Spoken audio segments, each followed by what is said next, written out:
Hello dear friends, Rudra institute Durg आज के video में आपका स्वागत करता है। आज का हमारा वीडियो छत्तीसगढ़ में सिंचाई परियोजनाएं राज्य के दुर्ग संभाग को केंद्रित है।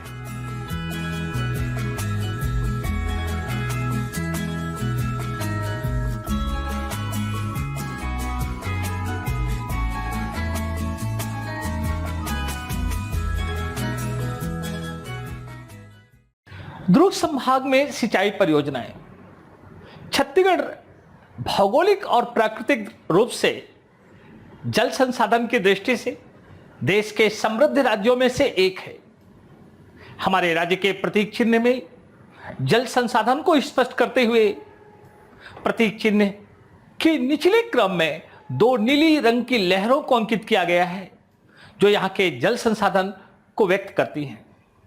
पिछले वीडियो में हमने रायपुर संभाग की सिंचाई परियोजनाओं पर प्रकाश डाला था।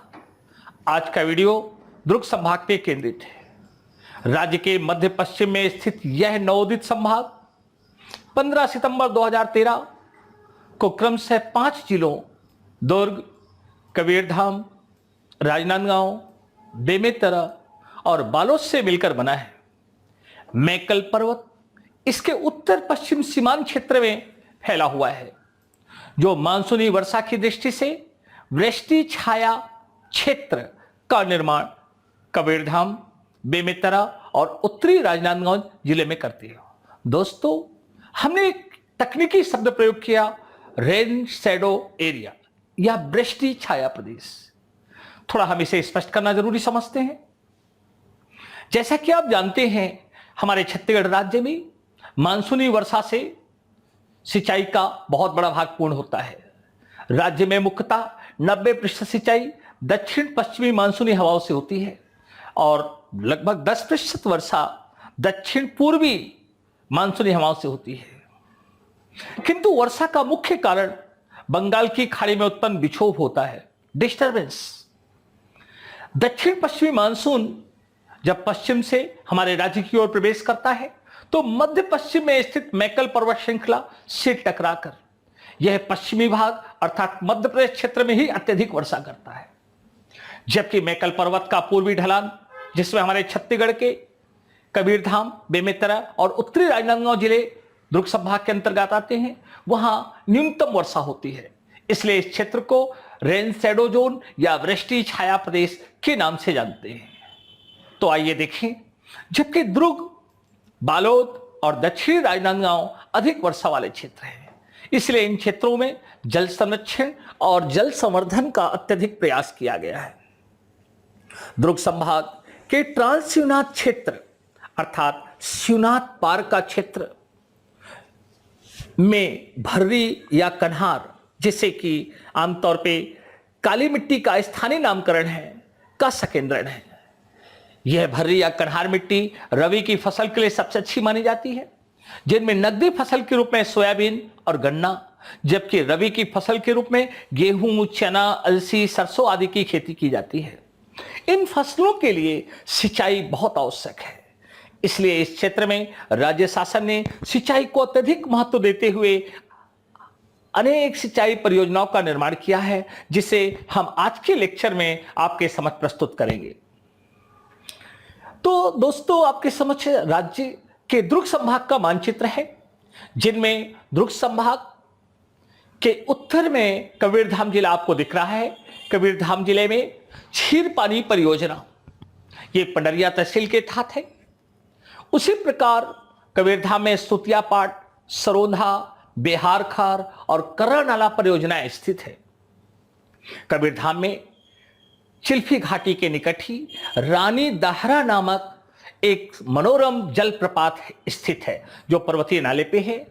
तो हमने देखा दुर्ग संभाग के कबीरधाम जिले में क्षीर पानी परियोजना, सुतियापाट परियोजना, रानी दहरा जलप्रपात, सरोंधा परियोजना, बेहारखार परियोजना और कर्रा परियोजना। इसी क्रम में बेमेतरा जिले में सिंचाई की कोई बृहद परियोजना नहीं है, किंतु राजनांदगांव जिला सिंचाई परियोजनाओं की दृष्टि से काफी समृद्ध है। राजनांदगांव जिले में मटिया मोती परियोजना, सूखा नाला परियोजना, घुमरिया परियोजना, मोंगरा बैराज, प्रमुख सिंचाई परियोजनाएं हैं। तो राजनांदगांव जिले में मटिया मोती, सूखा नाला, घुमरिया और मोंगरा बैराज ये महत्वपूर्ण परियोजनाएं हैं। इसी क्रम में अगर हम देखें तो दुर्ग में एक मानसूनी वर्षा पे केंद्रित खपरी जलाशय का निर्माण नकपुरा क्षेत्र में किया गया, जो धमधा विकासखंड के तहत आता है। जबकि जल संसाधन की दृष्टि से बालोद जिला काफी समृद्ध है, जो दुर्ग संभाग का दक्षिण पूर्वी भाग है। बालोद में खरखरा डैम खरखरा नदी पे है। गोंदली जलाशय जुहार नाला पे या नदी पे स्थित है। तांदुला जल परियोजना स्थित है। तो दोस्तों, मानचित्र में कौन सी परियोजना कहां है दुर्ग संभाग के, आपके समझ है। आइए इन परियोजनाओं पे हम विस्तृत प्रकाश डालते हैं।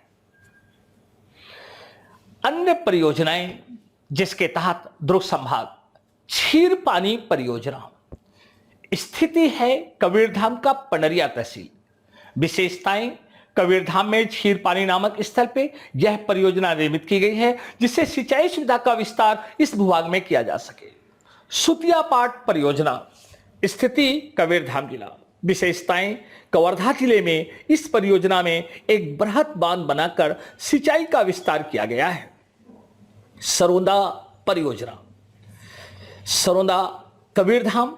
विशेषता, कबीरधाम में चिल्फी घाटी से लगा हुआ सरोंदा यह परियोजना निर्मित की गई है। सिंचाई से इस क्षेत्र में सिंचाई सुविधा उपलब्ध हो। यह क्षेत्र पर्यटन मानचित्र में भी काफी ख्यात है, क्योंकि कवर्धा नगर के निकट सरोंदा डैम एक मनोरम प्राकृतिक पर्यटन स्थल है। आइए आगे देखें। कर्रा नाला परियोजना स्थिति कबीरधाम।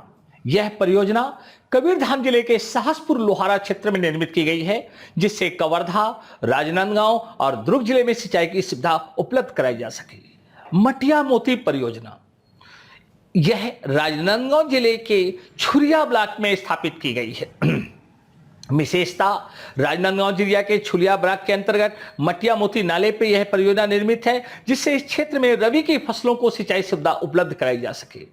सूखा नाला परियोजना राजनांदगांव। विशेषता, राजनांदगांव जिले के डोंगरगांव तहसील में बमनी कनेरी गांव में सूखा नाला पे निर्मित की गई है, जिससे कि डोंगरगांव तहसील में सिंचाई की सुविधा उपलब्ध कराई जा सके। घुमरिया नाला परियोजना स्थिति राजनांदगांव जिला। विशेषता, राजनांदगांव जिले के छुरिया तहसील में घुमरिया नाला पर यह परियोजना निर्मित की गई है, जिससे वनांचल के इस क्षेत्र में सिंचाई सुविधा का विस्तार किया जा सके। मोंगरा बैराज यह परियोजना दक्षिणी राजनांदगांव अंबागढ़ चौकी। विशेषताएं, राजनांदगांव जिले में 2007 में इस महत्वाकांक्षी परियोजना की नींव की गई। यह शिवनाथ सिंचाई परियोजना का भाग है। खरखरा मोंदी पाट परियोजना स्थिति दुर्ग, राजनांदगांव, बालोद। विशेषता, यह परियोजना डोंडी लोहारा के निकट संबलपुर ग्राम में खरखरा नदी पर निर्मित की गई है। मार्च 2009 में पूर्ण कर ली गई। इससे बालोद के डोंडी लोहारा और गुंडरदही अर्जुंदा क्षेत्र में सिंचाई सुविधा उपलब्ध कराई जा सकेगी। गोंदली परियोजना स्थिति बालोद। विशेषता, बालोद जिले के डोंडी लोहारा तहसील, जो कि बालोद के निकट भी है, में जुहार नदी पे यह परियोजना निर्मित की गई है, जिससे वनांचल के इस क्षेत्र में सिंचाई सुविधा का विस्तार किया जा सके। यह परियोजना 1967 में तांदुला कॉम्प्लेक्स परियोजना के तहत निर्मित की गई है। तांदुला परियोजना स्थिति बालोद। राज्य की पहली सिंचाई परियोजना तांदुला को माना जाता है। तांदुला नदी पे यह परियोजना स्वतंत्रता से पहले 1913-1920 में निर्मित की गई थी। यह एक बृहद जलाशय है, जिसके जल का प्रयोग कालांतर में भिलाई स्टील प्लांट के लिए किया जाने लगा। इस परियोजना में आदमाबाद नाला भी सम्मिलित किया गया है। खपरी परियोजना स्थिति दुर्ग। विशेषता, दुर्ग जिले के धमधा क्षेत्र में यह जलाशय निर्मित किया गया है, जो वर्षा के जल के संचय पे आधारित है। रानी दाहरा या रानी धारा जलप्रपात स्थिति कबीरधाम। विशेषता, चिल्फी घाटी पर्वतों से लगी हुई उसके ऊंचे पर्वतों में पर्वतीय जल से निर्मित यह मनोरम जलप्रपात कबीरधाम जिले में स्थित है। यह मानचित्र आपके समझ रानी दाहरा जलप्रपात का है। दोस्तों, हमारे ये संक्षिप्त वीडियो जो दुर्ग संभाग की सिंचाई परियोजना पे है आपको काफी पसंद आएगा, ऐसा हमें विश्वास है। आपके कमेंट, सुझाव और उत्कृष्ट बनाने से संबंधित सादर आमंत्रित हैं। कृपया इसे लाइक और शेयर जरूर करें। थैंक्स।